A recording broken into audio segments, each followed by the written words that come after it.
The book and this talk is based on my work as a family physician, which I did for 20 years. And 7 of those years, I was also medical coordinator of the palliative care unit at Vancouver Hospital, looking after terminally ill people, people dying of cancer, neurological diseases, and so on. And what I found in all those years, learned all those years, what I had not been taught in medical school, is that who gets sick and who doesn't is not accidental. That although we tend to think on cancer and multiple sclerosis, which I mentioned last night, or rheumatoid arthritis, or chronic asthma, psoriasis, eczema, colitis, Crohn's disease, any number of chronic illnesses is somehow random events that unfortunately and mysteriously strike a person.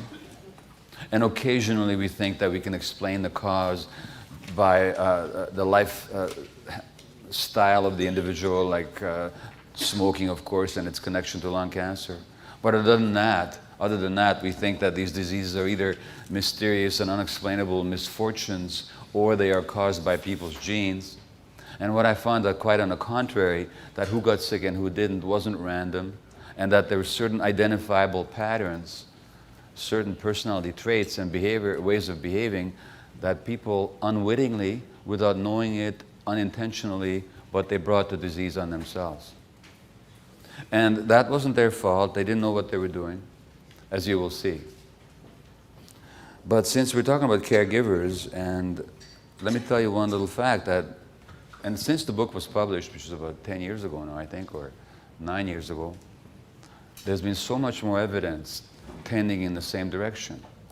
Now, one bit of evidence about caregivers is that there's a structure at the end of our DNA, our chromosomes. Chromosomes is the strands where our DNA is located in our cells, in the nucleus of our cells.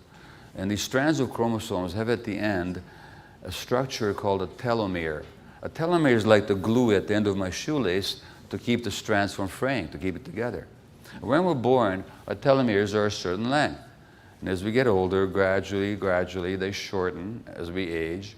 And until at the end of our life, they become unraveled, at which point so do we. Now, they looked at but it's a mark of aging, in other words. Now, they looked at the telomeres of mothers looking after chronically ill children. And they found that these women in their 30s and their 40s, their telomeres were 10 years shorter than their chronological age would have predicted. In other words, the chronic stress of caregiving aged them by 10 years. Now, that doesn't mean, of course, that we shouldn't care for children or for other people that require our support. But it does mean that how we give care and what kind of support we get makes a huge difference to our health. And that's what my topic is about this morning. So I said that there were certain patterns of being and behavior and psychological relating that are associated with chronic illness. And again, when I say chronic illness, I mean everything, virtually everything. What these patterns were that I saw, I'll identify, or at least I'll illustrate for you by means of newspaper clippings that I'll read for you. As I give this talk, by the way, my advice is that you relate it to yourself. That you don't just see it as an academic exercise or as a storytelling, but just see to what extent you recognize these patterns in yourself.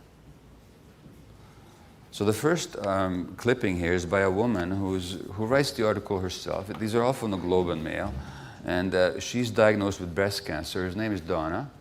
So she's diagnosed with breast cancer. And her doctor's name is Harold. Her husband's name is Hai. And Donna is the second wife.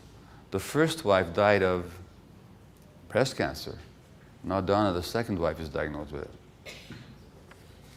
And so Donna writes, Harold tells me that the lump is small and most assuredly not in my lymph nodes, unlike that of Hai's first wife, whose cancer had spread everywhere by the time they found it.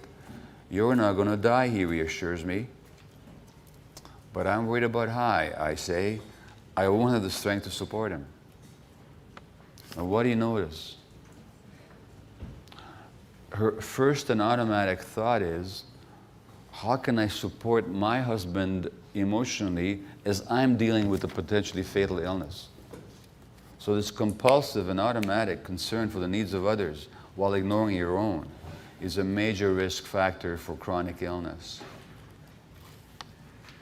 The other clippings I will read you are obituaries, all from the Globe and Mail. Obituaries are fascinating because they tell us not only about the person who died, but also about what we as a society value in other people. And often what we value in other people is exactly what kills them in the first place. You heard the expression, the good die young? They do. And there's reasons for it. A lot of you are heaving a sigh of relief. Okay, I don't have to worry about myself then, you're saying so. But listen to these obituaries. This one is a doctor who died age 55. And I'm talking here about people who died before their time. This guy dies at age 55 in Toronto of cancer. The obituary says, and this is written as if it was a good thing, never for a day did he contemplate giving up the work he so loved at Toronto's Sick Children's Hospital. He carried on with his duties toward his year-long battle with cancer, stopping only a few days before he died. Now, think about that one. If you're diagnosed with cancer, or if a friend of yours was diagnosed with cancer, would you say to him and her, hey buddy, here's what you do. Go back to work tomorrow. And all the time that you're getting chemotherapy and radiation and whatever else you're going through, just work every day until you die. So this compulsive and rigid identification with duty, role, and responsibility rather than the needs of the self is a major risk factor for illness. The next obituary is written by a husband about his wife, Naomi, who died at age 55 also of cancer. And he writes, in her entire life, she never got into a fight with anyone. The worst she could say was phooey or something else along those lines. She had no ego. She just blended in with the environment in an unassuming manner. Now, the suppression of, in other words, she never got angry with anybody. The suppression, the repression of healthy anger is a major risk factor for illness. It actually suppresses the immune system for reasons I will tell you later. So there's basically 3 ways of dealing with anger. One is to repress it, like this woman did. So these are the people that are always nice. You know, they're always nice. I worry about really nice people.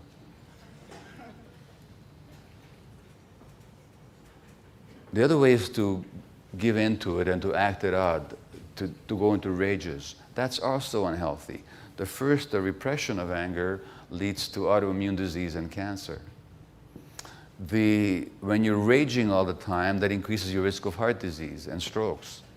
So in the aftermath, the studies have shown that in the aftermath of a rage episode, your risk of a heart attack doubles for the next 2 hours. Then there's the healthy expression of anger, or the healthy processing of anger, which most of us don't know how to do. We either do the one or we do the other. I'll talk to you about healthy anger later. But how do we deal with anger has a crucial effect on our health. And this guy writes, you know, she had no ego. She just blended in with the environment in an unassuming manner. And this is supposed to be a good thing. Now, my wife's name is Ray, and she's an artist. And it's one of her paintings that provided a detail here on the cover and the color scheme for the cover for this book. And sometimes I say to Ray, you know, we've been married 42 years. I go, well, why can't you blend in with the environment in an unassuming manner? But Ray has done her psychological work, and she's read my book, and she's also seen the studies. You know, there was a study just 4 or 5 years ago presented at a major medical conference. They looked at 1,700 women over a 10-year period. And over a 10-year period, out of these women, those who were unhappily married and suppressed their feelings were 4 times as likely to die as those who were also unhappily married, but expressed their feelings. So the issue wasn't happy marriage or unhappy marriage. The issue was, did the woman express herself or did she not? So when I come to this point at my talk, this permits me to reassure the men in the audience that the next time you think your wife is a bitch, you should be glad about it.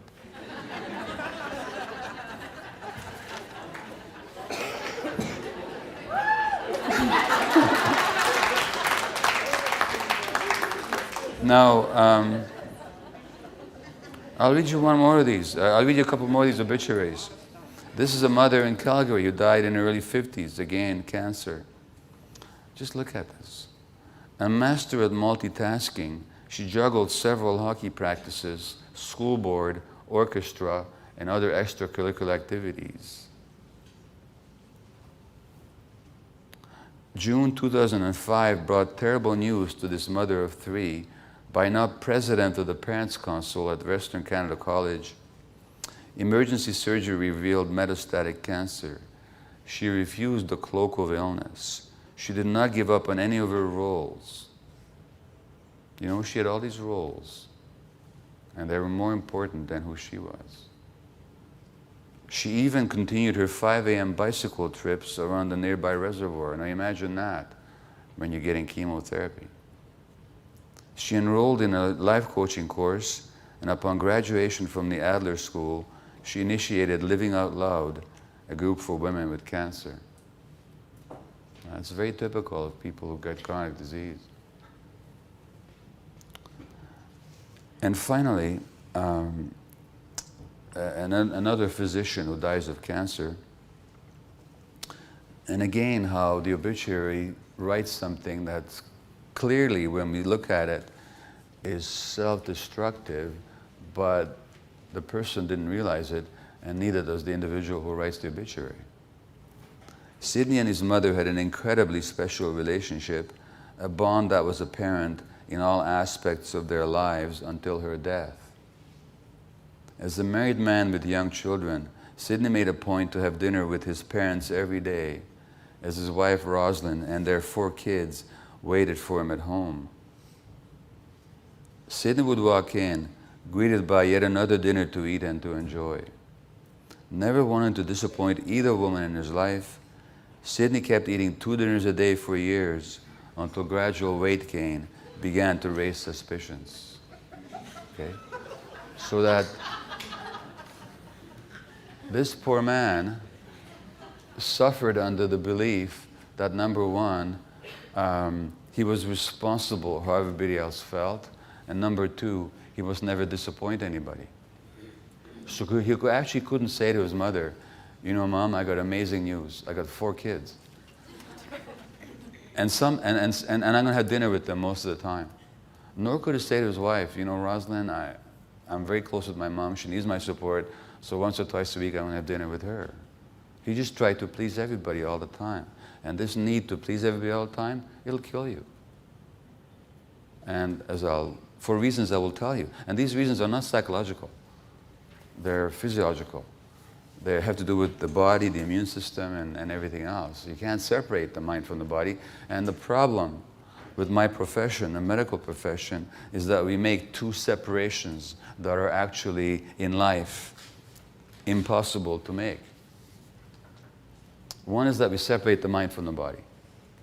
We think that people's emotional lives are somehow separate from their physiology. Completely false assumption, unscientific, refuted by all the research, and yet if you go to a doctor, I mean, I know some of you here have had autoimmune illnesses, for example. So ask yourself, when you've been to the physician with your rheumatoid arthritis, your joint being inflamed, or some other rheumatic condition, did anybody ever ask you about your childhood? Anybody ever ask you about your stresses in your life? Anybody ever ask you about your marriage? About how you relate to your work? About how you look after yourself or how you don't? Likely not. Likely what they did is they said, you got this illness, we don't know why you got it, and here are the pills. So they'll give you a medication to suppress the inflammation, Or they'll give you a medication because autoimmune disease, the immune system attacks the body itself, so we give you a medication to suppress the immune system itself. Or we'll give you cortisol or some kind of other steroid. Well, that's all we do. We don't talk about the life factors that may have contributed to the onset of the illness. And I can guarantee you that any of you here who've had chronic illness of any kind, you're going to recognize yourself in this talk, completely and 100%. And you're going to wonder, why didn't anybody say this to me before? Because in the West, when I say the West, I mean the dominant Western culture, unlike Aboriginal cultures, unlike the traditional medicines of China or India or native traditions around the world, we separate the mind from the body. So we treat only the body, unless you have mental illness, in which case we still separate the mind from the body. And the other thing we separate is the individual from the environment. As I said to you last night, those of you that were there, you can't separate people from their environment. People are shaped by the environment. And in interaction with the environment is how human beings live. Now let me give you 3 examples of that. Why you can't separate people from the environment. It's been shown now, for example, that children whose parents are stressed are much more likely to have asthma. Now, not controversial. Several studies have shown that. So in polluted areas where there is more asthma, it's the kids of parents who are stressed who are most likely to have the asthma. Now, most doctors have never heard about that. And if they did, they can't explain it. And yet it's so obvious, you see. Those of you that have asthma, anybody had asthma here before in your life? Okay. You were given 2 kinds of inhalers if you had asthma. One inhaler is probably called Ventolin, and its job is to open up the airways, because what happens in asthma is you get a spasm of the muscles that surround the airways, so you get this narrowing of the tube through which air has to pass into the lungs, so you're wheezing and whistling and laboring your breathing. And the other inhaler you got would have been a steroid to suppress the inflammation, the swelling, and the inflammatory debris that clutters up the airway. So you get 2 inhalers. One is called a bronchodilator to dilate, open up the airway. The other is to suppress the inflammation. Now, what are these inhalers based on? The inhaler that opens up the airway is a copy of adrenaline. And the inhaler that opens up, that suppresses the inflammation is a copy of cortisol. Serve us, what are adrenaline and cortisol? They're stress hormones. Exactly. In other words, we're giving asthmatics stress hormones, the same stress hormones that are made by their own adrenal glands when they're stressed. All that's happened is that their own stress response mechanisms have been exhausted, and now we have to give them stress hormones from the outside. Now guess what? If you have rheumatoid arthritis or lupus, what will they give you? Cortisol, the stress hormone. Shouldn't we be asking ourselves that if we're treating people with stress hormones, whether or not there might be a connection between stress and their disease? Now, of course, why the children of parents who are stressed? Because the parents' stresses actually program the physiology of the child. Because you can't separate the individual from the environment. And this is true all our lives. A study of women in Australia, 550 women, who had lumps in their breasts that were of sufficient concern as to require a biopsy. Now, they had these biopsies, but before the results came back, they also had a psychological interview or questionnaire. It turns out after the results came back that if a woman had had a significant stressful incident in her life just prior to the onset of that lump, that by itself had 0 effect on whether or not that lump was cancerous. Similarly, if a woman was emotionally isolated, that also had 0 effect. But if a woman was emotionally isolated and had a major stressor, the risk of that lump being cancerous was 9 times as great as the average. Now, the medical doctors running the study couldn't understand this one either, because they said, how does 0 and 0 add up to 9? You see? Because we don't understand the connection between individuals and the environment. Now here's the deal. If I were to act inappropriately towards you right now, if I were to stress you right now, physically or emotionally, you'd have three healthy options. But, well, no, let's see, I won't go into that right now. If I were to stress you right now, what would happen is that stress wouldn't just be in your head, it would be in your whole body. You know, your heart rate would go up, your nervous system would be firing off all kinds of impulses, your adrenal glands would be pouring adrenaline and cortisol so that you could escape or fight back. These are the flight or fight hormones. And so your body would be in a different state physiologically in a split second in order to help you fight to escape. That's good. So in the short term, the stress hormones help you fight or to escape. But what do they do in the long term? In the long term, the stress hormones deplete your body, suppress your immune system, give you heart disease, high blood pressure, give you ulcers, thin your bones. Okay?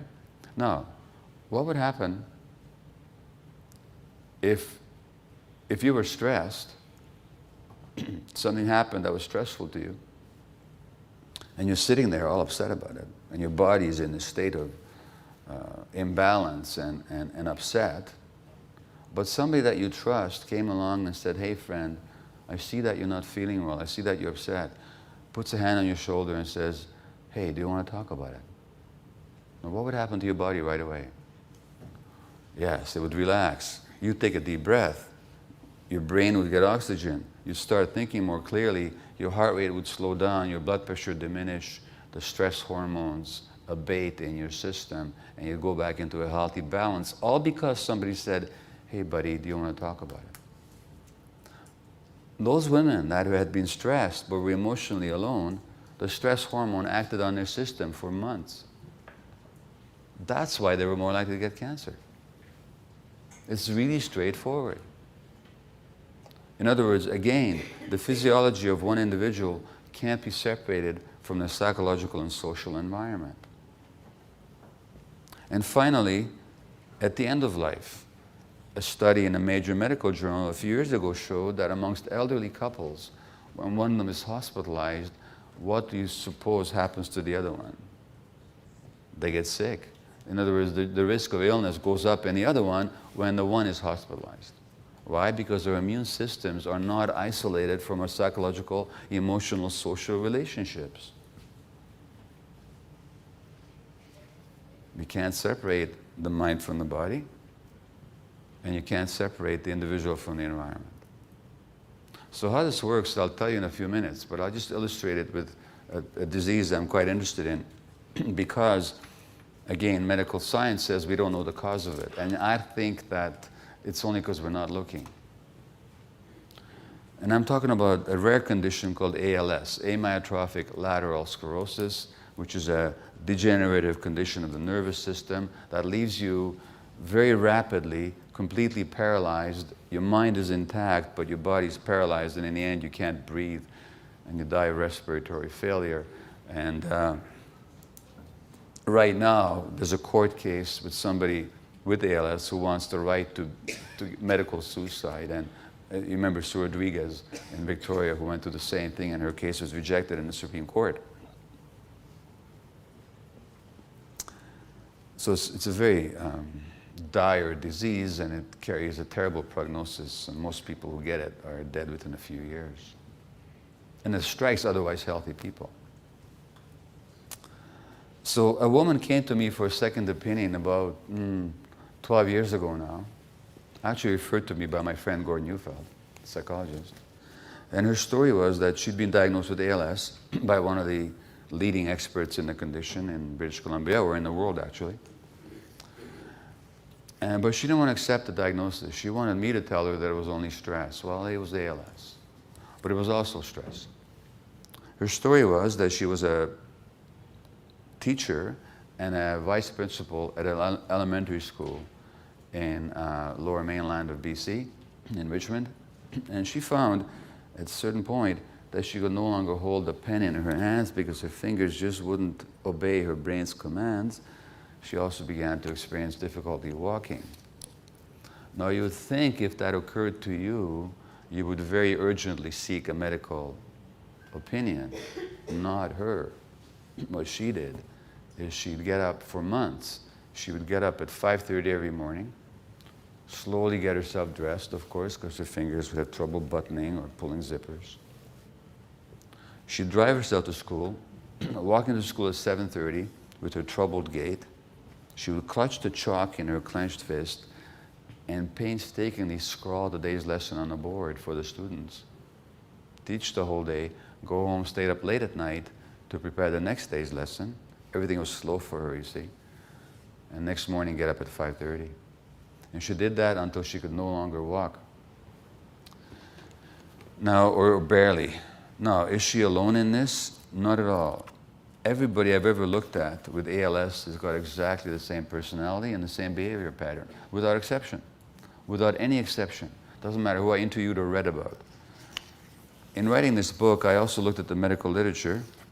And in 1970, there was a study at Yale University Medical School about ALS patients by two psychiatrists who wrote the following. These patients, they invariably evoked admiration and respect from all staff who came into contact with them. Characteristic was their attempt to avoid asking for help. Hard, steady work without recourse to help from others was pervasive. There seemed to have been habitual denial, suppression, or isolation of fear, anxiety, and sadness. So no expression of negative emotions, so-called. Some spoke gradually of their deterioration, casually, like it didn't matter, or did so with engaging smiles. Now then I looked up the biography of Lou Gehrig, after whom the disease is named in North America. Now those of you who are old enough might know that Lou Gehrig was a great baseball player, played for the New York Yankees and in the 1930s. And he set a record for a number of hits by a New York Yankee that was only broken 2 years ago by Derek Jeter. So that record stood for 80 years. Now Gehrig set another record that stood for nearly 60 years, and that was consecutive games played. So he never missed a game. Now, did he never miss a game? And he was called the Iron Horse. I didn't know about this before I read his biography. I just knew he died of his ALS. So let's look at what happened to him. Well, same thing. He was known as the Iron Horse because he never missed a game, and he didn't never miss a game because he was never sick. He was a human being. He had flus and colds like everybody else. Furthermore, being an athlete, he was injured. At one point, his hands were x-rayed, and it turned out that his fingers had been fractured 17 separate times. And each time he would play through the injury. And his teammates would describe him as grimacing like a maddened monkey in agony as he fielded the ball, but he never missed a game. And yet, when a teammate of his, a young rookie, gets sick with a flu illness and he can't play, and the manager's really upset with the guy, Gehrig says, "What on earth are you talking about? He's sick, he can't play." Takes the rookie home to his own house where he lived with his mother. His mother puts this rookie into Gehrig's own bed. Lou sleeps on the living room couch as his mother nurses his kid back to health. And he himself never missed a game until he could no longer walk. Now, this is typical with everybody with ALS. Now, are we blaming patients for causing their own illness? Well, no, we're not, because it's not deliberate. It's not deliberate. These are unconscious patterns. Let me give you an example from my personal life. So when I was 54 and my mother's 78, she was in a nursing home because she had a genetic illness called muscular dystrophy, and she could no longer walk, move her arms much. Mentally, of course, she was completely with it. She died at age 82. And by this time, she was a widow, and she had to be in a nursing home. Now, one afternoon, I'm visiting her in a nursing home, and as I'm walking down the hall of the nursing home, I have a bit of a limp, just a slight limp. The reason I had a limp is because I had arthroscopic surgery that morning on one of my knees, a surgery which was minimally invasive, and they just cut out a piece of a torn cartilage, which I incurred because I used to jog on cement, and I didn't pay attention to the fact that it hurt jogging on cement. I missed a lecture in medical school about the relationship between pain and tissue damage, so that I didn't know this was a bad thing, so I continued to jog on cement, tore cartilage, surgery that morning, that afternoon, a bit of a limp. When I get to my mother's room, I open the door, and my limp disappears. And I walk into her room with a perfectly normal gait, greet her, we visit. I walk out again in a balanced way, and then I close the door behind me, and I start limping again. Now, what do you suppose I was doing? Anyone? Taking care of her, not wanting her to worry, yeah. But here's the thing about my mother. She was 78. She had survived the Second World War. She had survived the Nazi genocide, the death of her parents in Auschwitz. She survived communist dictatorship, the Hungarian Revolution in 1956, emigration to Canada with 2 adolescent boys and my father, the birth of a child in Canada when she was 39 in a new country, the whole immigration experience. Do you think she could have handled and she was a mentally and emotionally very strong person, do you think she could have handled the fact that her middle-aged son had a bit of a limp the afternoon of the arthroscopic surgery? Had I thought about it, I would not have suppressed my limp, but the point is I didn't think about it. It went back to my very first year of life. When I was 2 months old, when the German army marched into Budapest, and my mother phones the pediatrician to say, would you please come and see Gabor, because he's crying all the time, the day after the invasion. And the pediatrician says, of course I will come, but I should tell you, all my Jewish babies are crying. Now what do you think that was about? What did I, as a 2-month-old, know about Nazis or Hitler or genocide? What was I reacting to? Stress. The stress of my mother. Infants pick up on the stress of their mothers. And the infant learns very quickly that if the mother is so stressed already, that if I add more stress to it, that might threaten my relationship with her, because she'll be even more unhappy. Then the infant will learn to suppress their own pain, simply to maintain their relationship. Now, that's not a mother's desire ever to give that message to an infant, but we do automatically and unconsciously. That's just how it works. And that becomes the memory, and I'll talk to you more about those memories later, but it becomes a memory without recall. I don't recall that time in my life, but the memory is in my body. And my friend Servas, who works with bodies a lot, he sees the body memories in the way people stand, or they hold themselves, or the way they walk. And we hold these memories in our bodies, and we're not even aware of them up here because there's no conscious recollection. So that suppression of my limp was a body memory of what I had to do to maintain my relationship with my mother. Now, the woman with ALS, the teacher, she was an adopted child. And shortly after the adoption, guess what? Her mother gets pregnant.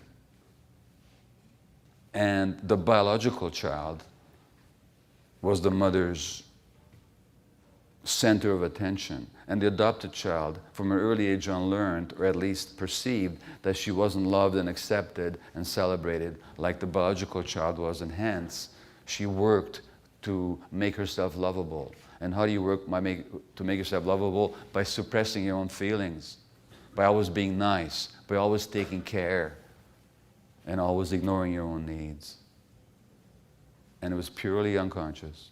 This is her coping patterns since she was a small child. She did not do it deliberately. And Lou Gehrig's father was an alcoholic. And if any of you grew up in homes where there's alcoholism, you know how it works. Is that the children, or one of the children, becomes the caregiver to the parents, emotionally or even physically sometimes. And that then becomes your personality. That then becomes how you live your life, because you think that's who you are. Because how we are as kids, we think that's who we are. That's not who we are. But that's what we come to believe, and that's how we behave then. And that's what creates these patterns. So there's nobody here to be blamed here. Nobody here to be blamed. It's just how it works. Now, why do these patterns translate into illness? That's because, as traditional medicine has always understood, and as Western science has now confirmed, mind and body are inseparable. So if you look at the important systems in the body and the brain, they're completely connected. So that the emotional centers in the brain are connected to the immune system and the hormonal apparatus and the nervous system. Now, the emotional centers in your brain have one major role to play: to keep you alive. Now, what is the biggest need of the newborn? Emotionally speaking, and even physically speaking, is attachment to the adults. Without that attachment, we don't survive. You can see that. This is true, of course, of baby birds and baby mammals, but especially of human beings, because we're the most underdeveloped and the least mature and the most helpless for the longest period of time of any creature on Earth. And I'll say much more about that in my talk on ADHD. Now, that means that our brains are wired for attachment. We're wired to attach. Big centers in our brains are dedicated to maintaining our attachment relationships. That's our biggest need. Those emotional centers in the brain are connected with the nervous system, because the nervous system warns us when our attachment needs are not being met, and then we cry. And then we get stressed. That's the that's the hormonal apparatus. And all that has an impact on our immunity.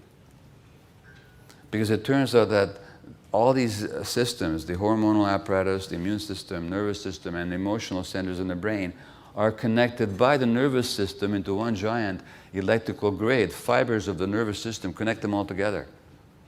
So that anything that happens in one aspect of that system happens in the other aspects. So they're connected. So that electrical fibers or nervous fibers from the brain go to the spleen, where the red cells are stored, or to the bone marrow where they're manufactured, or to the thymus gland in the neck where immune cells mature, and back up to the brain. So there's a constant neurological communication that's going on in our systems 24/7, every second, every millisecond. That's one form of connection. The other connection is by means of chemical messengers that each of these systems secrete into the circulation, which then travel to the other organs, so that the brain reads what's happening in the body, and the body reads what's happening in the brain. So it turns out that the immune cells in our circulation can manufacture every hormone that the brain can manufacture. So the immune cells in your circulation are talking to the brain and listening to the brain. That's the second connection. The third connection is the brain-gut connection. So let me ask you this question, and I'll ask for a show of hands. If you've had the following experience, please just put your hand up. That is, that you had a powerful gut feeling about something, and you ignored it, and you were sorry afterwards. Okay, if you've had that experience, put your hand up. Okay, just about everybody here. Now, why is it that the gut is so much brighter than the brain is? Not the brain, but the mind. Than the intellect, I should say. It's very simple. Because the gut is connected to the brain, in fact, the gut sends many more connections to the brain than vice versa. When the gut receives messages from the brain, it reads them, and it magnifies them and sends them back up to the brain. So the gut feelings tell you the whole picture. Your thoughts only tell you a small part of the picture. So people who had a stroke in the part of the brain where language is processed, these are called aphasiacs. They're much better able to tell when somebody's lying than the average person who can understand speech. Why do you suppose? Since they don't understand the words, what are they paying attention to? They got feelings, which read the body language of the person, the facial expression, the congruity of the mouth and the eyes. Is it really, when the person is smiling, is it just a mouth smiling? Have you seen the parliamentary debate on CBC? And when the politicians stand up and they smile? They're grinning here, there's nothing up here. It makes you uncomfortable to look at it. Anybody with gut feelings would turn the TV off. Now, there's another large group of people, another large group of human beings who read gut feelings accurately and respond to them. And what do we call those people? Children. Small children. Young babies don't listen to words, they don't even understand them. But they react unerringly and intuitively to gut feelings. Now guess what? When you put your hand up and told me that you've had strong gut feelings that you've ignored and you were sorry afterwards because you believed your intellect rather than your guts, you told me the story of your childhood. And the story of your childhood is that you were born with the gut feelings intact and connected completely. But at some point something happened to you. At some point you got the message that in order to survive and to be acceptable, you have to suppress your gut feelings. Because here's how it works. Children have two needs. Infants, anybody, any human being. We have two basic needs. And the more immature we are, the more important the first need becomes. And that's for attachment. And attachment means that connection with another human being for the purpose of being taken care of. That's an absolute need of the small child. Can't live without it. Impossible. So that's one large need. Another need, however, we have to function as full human beings is to be authentic. Authentic means that we know who we are, what we feel, are able to express it, and able to honor it in our behavior. So we have the need for attachment, and we have the need for authenticity. So far, so good. But what happens if in order to attach, we have to suppress our authenticity? Because our parents can't handle who we are. Because they can't handle our anger as 2-year-olds. Because they can't handle our expression of our needs. Because they're too stressed. They're too needy. Like my mother was in that terrible situation. Then we suppress who we are. We suppress our authenticity. And we suppress our awareness of our gut feelings because the expression of them would bring us into conflict with our caregivers and threaten our attachments.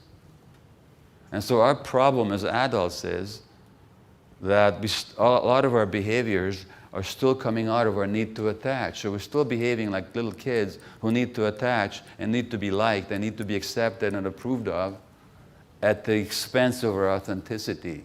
And that, people, is what makes us sick. Now, a fourth connection I didn't even know about, but has been described since I wrote my book, is the heart-brain connection. It turns out that the heart itself has a nervous system. In the pericardium, which is the fibrous membrane that surrounds the heart, there's a network of nerves which have predictive capacities. So when people say, especially for negative things, so when you say, oh, I knew it in my heart, you did. And that brain in the heart is connected to the brain up here. So that's yet another kind of connection. So then naturally, whatever happens emotionally and how we live our lives has a huge impact on our physiology because these systems are not separate. They're just one system. So let's look at the question of how the repression of anger then might suppress our immune system, okay? So I'll ask for a volunteer here, and whoever volunteers, I can promise you two things. One is that you might feel uncomfortable for a minute, and the other is that you learn something about yourself, okay? So, any volunteers? Thanks, right there. You don't have to do it, just stay where you are. Here, what's your name? Lorraine. Lorraine? Well, thanks for volunteering. Here are the rules, okay? This is a metaphor or a representation of your life. You sitting in that chair. Therefore, you can't leave the chair, okay? So whatever happens, you're going to have to stay exactly where you are. Other than that, you can do whatever you need to. You got it? Okay. So, Lorraine, what I'm going to ask you is, if you're okay with me standing right here as I give the lecture. Is this comfortable for you? Okay. So, I'm going to come closer now and ask you if it's still okay. If I give the lecture here, is that still okay with you? Yes. It's fine. No. What about if I stood right here and gave the rest of the lecture right here? How would that be for you? It would be a little uncomfortable. It's uncomfortable. So what would you like to do about it? For you to step back. You'd like me to step back and, okay, how are you going to get that? Asking you. You're going to ask me, okay. You can ask, and I'm going to say heck with you and come a bit closer, okay? Push you away. No, okay, now you'd push me away. Now you'd push me away, right? You'd push me away. Yes. Okay, very good. As you were pushing, what emotion do you think you'd be generating? My guts were just going like this, and I was feeling really smothered. That's why you pushed me away. But as you were pushing, what do you think you'd be feeling? I felt. Not what you felt, but what you would feel if you were actually pushing me. What's the emotion do you think that'd be there for you? I think that would be like, I don't know, a little bit of anger and a little bit of. Exactly. Anger. And that's a healthy anger. Now, healthy anger is nothing but a defense of your boundaries. And basically, Lorraine, what you'd be saying to me is, you're in my space, get out. You're in my space, get out. Now, if you said that in the first place, you would need to be pushing me, right? But the pushing itself, it's good. It's a good response. It's a healthy response. So, in other words, healthy anger is an expression of a boundary defense. So the job of our emotions. Now, by the way, if I was somebody else in your life, I mean somebody that we had a different relationship with, you might welcome them coming close to you, right? No, I don't mean me. I mean your child or your partner or whoever, or somebody. You might actually embrace them, right, in a different situation. So the role of emotions, basically, is to respond to, approach, and welcome the healthy and positive approach, and to keep out the unhealthy and aggressive one. So it's either I want more of this or I want less of this. So that's the job of healthy anger. That's the job of the emotions. In other words, it's to let in what's healthy and nourishing and to keep out what's dangerous and unwelcome. That's the job of emotions, basically. Now, what is the job of the immune system? Fight off bacteria. Yeah, so basically, the job of the immune system is to keep out what's unhealthy, like bacteria, or to kill cancer cells. That's what it does. Or to let in what's healthy, like vitamins and nourishments and so on. If your immune system attacked the particles of food and destroyed them before you had a chance to absorb them, you wouldn't live. So that the job of the immune system is like that. It's been called the floating brain because it has recognition capacity, reactive capacity, and learning capacity. So it's the same as the emotions. The immune system does the same thing as the emotions. Protect us and let in what we need. Given the unity of all these systems, it's obvious that when you suppress the one, you're suppressing the other.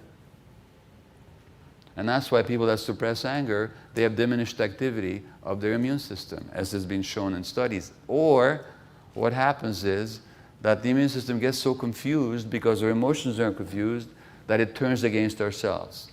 And that's when you get autoimmune disease, when the immune system actually attacks the body itself. Fundamentally, what happens is, one way or the other, if you don't know how to say no when you need to, your body will say it for you in the form of illness. So chronic illness represents the body saying no when you didn't do it. Not your fault. This is how you were programmed before you had any choice in the matter. So again, it's not a question of blame or self-blame. But it does mean that to prevent illness, or if you have an illness, to deal with it more effectively, You need to learn to assert who you are and to say no. Now that might be difficult sometimes because the people in your life have got used to you as a yes. They've always heard you say yes. Some of them might not like you very much if you start saying no all of a sudden. And what you're going to do when you start saying no is you're going to find out who your friends are. Because the real ones are going to say to you, hey, I'm so glad you're finally saying no.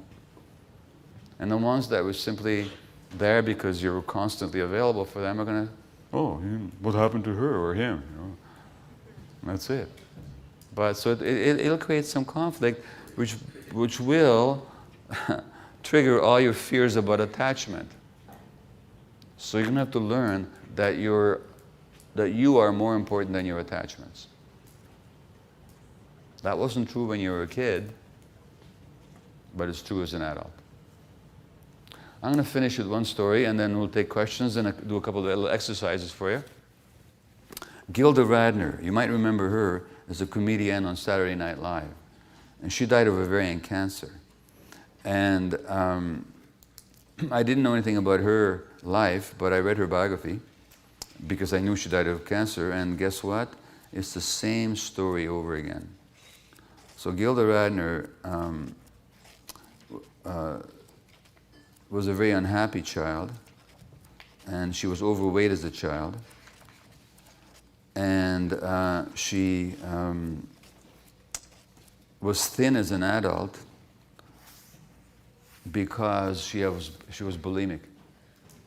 So all the time that she was a star, she was actually a bulimic. Typically, she didn't tell her mother. Her mother didn't know that she was bulimic until after she had died. Why? Because she was still protecting her mother. Just like I was with suppressing my limp. Her father died when she was 12, a loss she never overcame, and so what she did, she always got into relationships with men where she would suppress herself to fit the image that the man had that he wanted of her. And the only way she could feel close to her mother was to make her laugh. So guess what? She becomes a comedian. So many comedians, by the way, are very troubled people. And guess what? I have a son who wants to be a comedian. For good reason. And then she develops ovarian cancer. Even after her symptoms of ovarian cancer began to cause physical distress, including bowel blockage, Radner was more concerned with satisfying others than with her own needs. She sought and received advice from sundry sources. Her dilemma, she writes in her autobiography, suddenly I began to wonder how to please so many people. Do I take magnesium citrate? What about the coffee enema? Do I do both? Do I do the abdominal massage or the colonic? Do I tell the doctors about each other? East meets West in Gilda's body. Western medicine down my throat, Eastern medicine up my butt. When it seemed she had been successfully treated, Gilda became a poster girl for ovarian cancer, featured on the cover of Life magazine. She was an inspiration to many, but the recovery was short-lived. Still attached to roles she had developed as a child, she berated herself for having, quote, let down others by developing terminal illness. I had become a spokeswoman for the wellness community and a symbol of getting well. I had been a model cancer patient, completely active in my own therapy. Now I felt like a living example that didn't work. I'm just a fraud, I thought. Only close to her death did Gilda finally learn that she could not be mother to the world. I couldn't do everything I wanted to do. I couldn't keep calling all the cancer patients I knew. And I couldn't try to help all the women with ovarian cancer. And I couldn't read every letter I received because it was ripping me apart. I couldn't cry all those tears for everybody else. I had to take care of myself. It is important to realize that you have to take care of yourself because you can't take care of anybody else until you do. Well, the trouble is you can, but if you don't take care of yourself in the process, you're going to make yourself ill. So the issue, of course, is not that we shouldn't provide care to other people. I mean, caring for others and being kind, that's wired into us as human beings. That's a true expression of who we are. But going along with that, there has to be self-care. That means that you must demand support. If you're caring for others, you must demand support when you need it. You must be able to have a break. You must be able to ask for help when you need it. You must be able to express how you feel. You must take time for yourself. There must be times in your life which is just for you. So that we have to find ways, amidst the role of caregivers, to actually care for the person here. Because if we don't, the result is burnout and illness. So again, it's not a question of being selfish and unconcerned. That's not so good either for your health. But it's a question of being as kind to yourself as you are wanting to be to others. It's kind of the golden rule turned around, you know. Do unto you, not just do unto others what you would have them do to you, but also do unto yourself what you wish to do to others. Any questions on what I've said? Yes, please.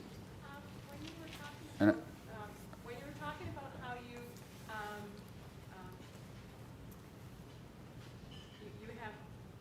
you're trying to hide yourself, Yeah. and trying to pull back, is that also time that we tend to go to addictions too? Well, addictions is something a bit different. Addiction happens when we're stressed and we need to soothe ourselves. So when we allow all the stress to wash over us and we don't keep the stress away, then we get overwhelmed. Then one way to deal with the stress is to become addicted. So that it's very interesting, when you look at families with addictions, you also see a lot of illness in other members. So they just represent different coping styles. The addict soothes themselves through the addictive behavior. The person who doesn't go to addiction, they're good, they're going to go suppress themselves and develop illness instead. There's a question here, yeah. Yeah, that's what I was going to ask you about. The person that has an addiction problem, like I've seen this in quite a bit of people, they quit using their alcohol. Yeah. And then afterwards they become really, like, they've been sober for like over a year or something, then they become chronically ill. So. Okay, you know what, let me give you the mic so that people can hear you. It's a good question. Thank you. People with addictions, like maybe alcohol, Yeah. they've been using alcohol to help themselves to self-medicate, but Yeah. after that they stop using alcohol, and knowing that their mentally and emotionally development isn't to par, they become chronically ill. Like Sure. I've seen that in a lot of people that I've worked with. Yeah. Yes, you would expect something like that because if you look at chronic illness, if you look at the childhood conditions that give rise to addiction, they also give rise to chronic illness. So these adverse childhood experiences that I mentioned last night, any of you not there last night? Okay, so there's a group of studies called the Adverse Childhood Experiences Studies. They look at children, or they look at adults, and if they had physical, sexual, emotional abuse, or death of a parent, or some other catastrophic event in their lives, the more of these events there were, the more likely they become addicted as adults, and the more likely they have autoimmune disease or cancer.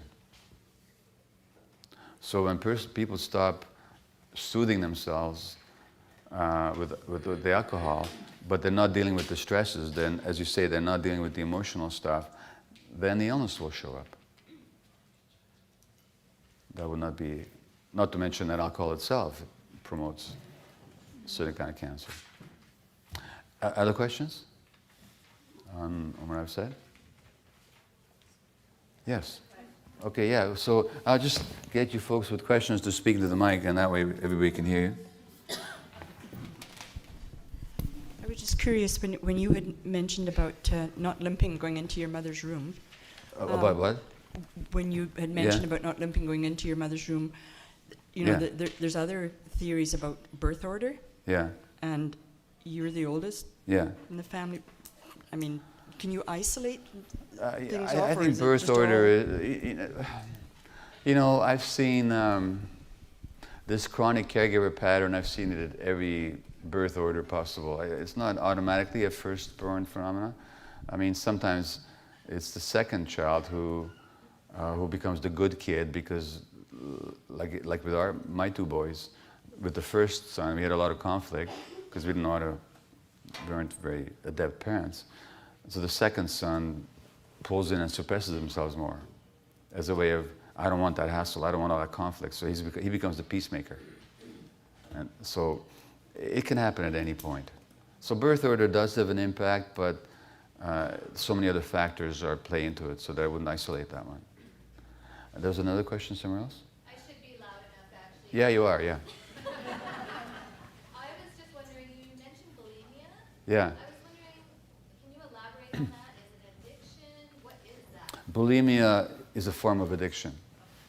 And it arises for the same reasons that addiction arises. It's like a self-soothing. What's that? Is it self-soothing? What is it? You know what it is? It's a buildup of tension and an urgent release. So that it's a way of actually self-created, it's a way of releasing tension. And there's that relief. So the addiction I define as any behavior that you crave that has a sense of relief associated with it, and which has negative consequences, and you don't give it up despite the negative consequences. That's what addiction is. Bulimia is an addiction. The best way to understand it is a form of addiction, and the causes of it go back to exactly the same factors that would underlie addiction. See, there's only one story. There's only one story. You treat kids well, they grow up to be healthy adults. You don't treat them well, they're going to act out their unwellness in a number of ways. And all the illnesses that we have, and all these diagnoses are just different forms of people manifesting early trauma and early distress. That's all. It's very simple. Yes? Just picking up on that question about bulimia, how do you see anorexia? Anorexia is related. Like, do you see that as being addictive, or is that more in the suppressive? It's, well, let me just formulate it for you. Anorexia is an attempt to be in control of something. When you don't feel your life is in control, that's one way to be in control, because that's something nobody can control you with. So you're going to be totally in charge. It's an emotional, or it's an attempt to deal with severe emotional loss that leaves you completely helpless. But in this one area of your life, you're totally in charge. That's how I understand it. And invariably, it has to do with relationships with caregivers, particularly mothers. I don't blame mothers, because the mothers are just acting out what happened to them as kids. But these kids with anorexia, there's always issues. And, I know that, like the singer Anne Murray, I think her daughter was an anorexic. And what I read about them, it is a self-suppression on the part of the daughter. I think there's a lot of anger there that's being suppressed in anorexia. And that anger is being taken out on the self.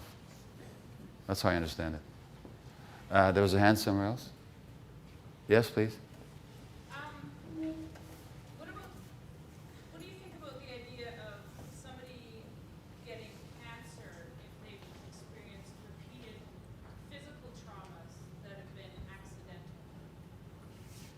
Like somebody who's had a series of accidents throughout their life that have been potentially life-threatening accidents, and then getting cancer at a very young age and dying from it 20 years later. Well, first of all, I would say that nobody has a series of accidents accidentally.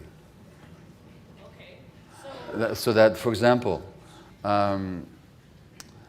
if you constantly get into accidents, I mean, statistically, it might happen sometimes, purely randomly, that you always happen to be where the lightning strikes.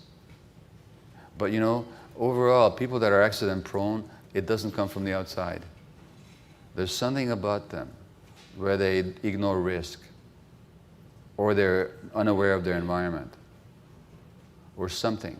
And that has to do with early defense mechanisms. I'll say more about that in my talk on ADHD. Which is to say that they're stressed. So it would not be unusual then for them to get cancer. But I don't think it's the physical injury directly that causes the cancer. No. I think it's more the stress. And even if I had a physical injury, you see, if you had a physical injury, that's not the stress. You know what the stress is? Well, let me ask you this question here. I mean, some of you may not, some of you may wish to answer. If you don't, that's perfectly okay. But is anybody here willing to acknowledge, and you don't have to, there's no pressure here, that you were sexually abused as a child? If that's true for you, just put your hand up. Okay, very good. Thank you. At the very back, how old were you when that happened? 4. 4. And for how long? About a year. About a year. And in that year, who did you tell about it? Nobody. Nobody. Thank you. How old were you when it happened? 11. 11. And for how long did it go on? Not very long. A few weeks? Few days even. A few days, okay? In those few days, who did you tell about it? Nobody. Nobody, okay? That's what the stress is. Because stress is not just what happens to us, it's how we process it. What you should have had to have been able to do was to scream and yell as soon as anybody touched you the wrong way. That's what you should have been able to do too, is just to scream and run and ask for help. The fact that you didn't is not your fault. By the time you were 4 and by the time you were 11, you had already learned that you were alone in the world. And that there's nobody there to listen to you. So it's not that you made a mistake, you just simply did what any child would, which is to assess the situation unconsciously, and you already knew that nobody there was there to support you. And there, when there's no support there, then you can't express how you feel. It's that suppression of feeling and the non-expression of the stress response that actually creates the long-term chronic stress. So even if somebody with chronic accidents, first of all, there's reasons why they had them in the first place. And in the second place, they may not have had the environment where they could actually talk about their feelings and be really listened to and understood. And that's what creates the long-term stress. So it's the suppression that's the issue here. This is how I would respond, without knowing anything about the particular case, but this would be a general answer to your question. Yes? Okay, now you have to really yell or come to the mic. I have 2 things. More of an observation. Do you have any suggestions when we work with individuals and we know that they have tools because they use words like self-medication or they know what is wrong with them. Yeah. But they say, why bother? Yeah. What are there any suggestions on how we can work with them?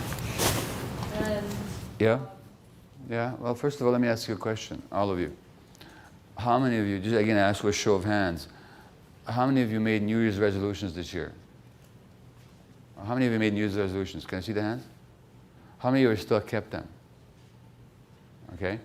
How many of you know what it takes to have a really good life? I mean, in terms of nutrition and exercise and emotional balance and all that. How many of you know what it takes? How many of you are living it? Okay. So first of all, thank you. First of all, the person you're talking about is not that unique, are they? They're just like the rest of us. So what I would say to that person is, you know what? Listen to them. What are they saying to you? They're saying that they're discouraged. So just hear instead of talking them out of it, listen to them. Oh, you sound really discouraged. Wonder what that's about for you. You must feel really hopeless sometimes. You know, even me, I know how to live a good life, but I don't do it. It's just very hard. Really listen to them. Make sure that they feel validated and understood by you. Then they can get past it. If you try to talk them out of it, you can't. the second point, And again, a bit louder, please. the second point is I'm on an immune suppressant drug Yeah. right now. And I kind of think maybe it's time to change my field. But I mean, I used to be a yes person. Yeah. But I'm wondering, trauma about 5 years ago, some major trauma that happened in our family. Is that, and then this past year is when I started getting this knee suppressant issue and ulcers on my leg. And is there a timeline when this finally starts to really affect your body, or, you know, like, 'cause I always talk to my staff about self-care, how important it is, and I've been doing that myself, learning to say, you know, no, I have to, you know, create these boundaries, because as I was wanting to help people, make them, and that made me feel better, but then I realized that I wasn't taking care of me. Right. But is there any suggestions on really on how to take back some of that, you know, and become more stronger with yourself so that you're not getting sick, like I am, but I can get off these drugs that I have to take every day? Well, let me tell you about a friend of mine who lives in Calgary. Her name is Shannon Duke. And Shannon is 48 years old now. And when she was 37, she was diagnosed with stage 4 breast cancer. Now, stage 4 meant that the cancer was already in her bones by the time it was diagnosed. At that time, she had 2 young children, aged 1 and 3, and married to a well-to-do businessman. She herself was a very high-functioning executive for Microsoft in Calgary. And then she's diagnosed. She had the perfect life, perfect marriage, perfect home, of course. And then she's diagnosed. And healthy, physically, you know, fit, always ate well. And then she's diagnosed with stage 4 breast cancer. And she has a transformation. Now, she gets the best medical advice she can get anywhere in North America, and she traveled to New York and elsewhere. And she got the best medical treatment, and with that, she was given 1 year to live, because that's the prognosis. Stage 4, despite the medical treatment, chances are you'll be dead in 1 year. Now, a year ago in February, just a year ago now, Shannon traveled to the Napa Valley of California with some of her friends, and they celebrated her 10th year survival and her 47th birthday. And the transformation that she experienced was that when she was diagnosed and started paying attention, she realized that her life had not been her life, because she was sexually abused as a child. And her response to the abuse was, of course, as many children will experience, it can't be about the adults, it's about me. So if this terrible thing happened to me, I must be a very bad person. So I have to be very good to compensate. So the good daughter who doesn't talk about it, doesn't disturb the waters, the good employee, the good student, the good wife who doesn't talk about the husband's addiction issues, because that would again disturb the waters. And when she's diagnosed and she decides she wants to live, she says, the hell with all this perfection and goodness.